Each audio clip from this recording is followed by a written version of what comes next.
গত 10 আগস্ট দেশজুড়ে প্রকাশিত হয় এসএসসি ও সমমান পরীক্ষার ফলাফল। রেজাল্টে দেখা যায় জিপিএ-5 এর ছড়াছড়ি, কোনো শিক্ষা প্রতিষ্ঠানে শতভাগ পাস। তবে ঝকঝকে এই ফলাফলের নেপথ্যে কি শুধুই শিক্ষক ও শিক্ষার্থীদের অক্লান্ত পরিশ্রম, নাকি রয়েছে কোনো নির্মম চিত্র? নরসিংদীর নাসিমা কাদির মোল্লা হাই স্কুল এসএসসি পরীক্ষায় অংশ নিয়েছে ৩৮২ জন, জিপিএ-5 পেয়েছে সবাই।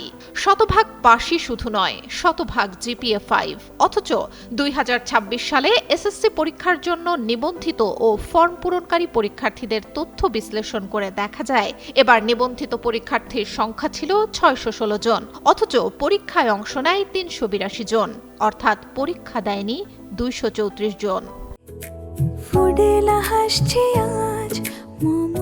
ফুডেলা একটি নাবিল পণ্য।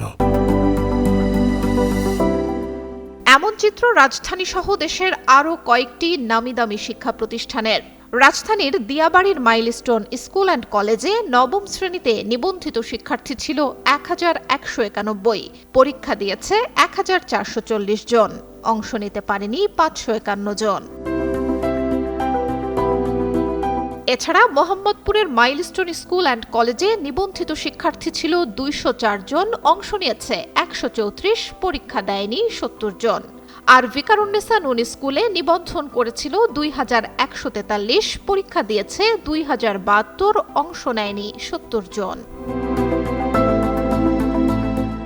রাজধানীর মণিপুর স্কুলে নিবন্ধিত পরীক্ষার্থী ছিল ৩৪৯০, অংশ নিয়েছে ৩৩৫৯, পরীক্ষা দিতে পারেনি ১৩১ জন।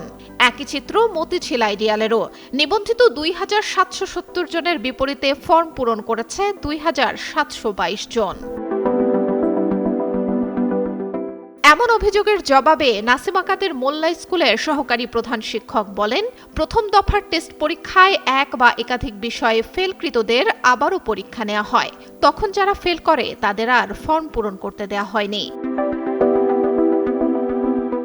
আর মাইলস্টোন স্কুল অ্যান্ড কলেজের জনসংযোগ কর্মকর্তা শাহ বুলবুল জানান, নিবন্ধিত ও পরীক্ষায় অংশ নেওয়া শিক্ষার্থীদের সঠিক তথ্য জানা নেই তার। তবে শতভাগ পাস দেখানোর জন্য কোনো শিক্ষার্থীকে পরীক্ষা থেকে বঞ্চিত করা উচিত নয় বলে মনে করেন তিনি।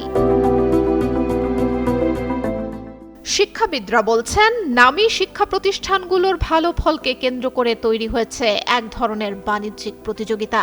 তাই নবম শ্রেণীতে ভর্তি, পরীক্ষায় অংশগ্রহণকারী, পাশের হার ও জিপিএ-5 এর হার সব তথ্যই প্রকাশ করা উচিত। ঢাকা শিক্ষা বোর্ডের চেয়ারম্যান অধ্যাপক সৈয়দ আখতারুজ্জামান জানান, শতভাগ পাশের হার দেখানো প্রতিষ্ঠানগুলোর তথ্য সংগ্রহ করা হচ্ছে, তাদের কাছে ব্যাখ্যা চাওয়া হবে, সন্তোষজনক না হলে প্রয়োজনীয় ব্যবস্থা নেওয়া হবে। সুলতানা সুরমা, যুগান্তর নিউজ।